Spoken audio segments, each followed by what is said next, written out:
আসসালামাইকুম দর্শক বন্ধুরা, আপনাদের সাথে আমার বাগানে একটা ভালো জাতের লেবু চারা নিয়ে আসছি।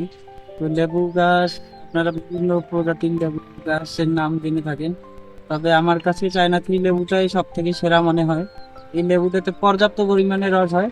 বর্তমান বাজারে যে লেবুর দাম, এই দামে কিন্তু লেবু কিনে খাওয়া অসম্ভব প্রায়। তো আপনারা নিজে গাছ লাগিয়ে যদি লেবু খেতে চান, চায়না থ্রি জাতের লেবু গাছ লাগাইতে পারেন। এই জাতের লেবু গাছে পর্যাপ্ত পরিমাণে ফল ধরে। তো আপনাদেরকে গাছ দেখাই, দেখেন একটু বাগানের ফুল সহ গাছ।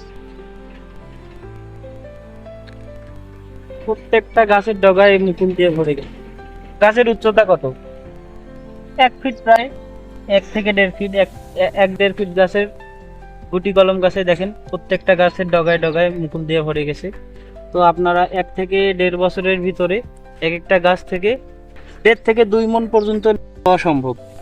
তো আপনারা যারা বাণিজ্যিকভাবে বা বাসায় 2-1টা গাছ লাগাইতে চান, চায়না থ্রি জাতের লেবু গাছ লাগাইতে পারেন। পর্যাপ্ত পরিমাণে রসদায়ী লেবু, স্বাদেও অনেক সুস্বাদু। তো ধন্যবাদ দর্শক, চায়না থ্রি জাতের লেবু গাছ লাগলে অবশ্যই আমাদের সাথে যোগাযোগ করবেন। আসসালামু আলাইকুম।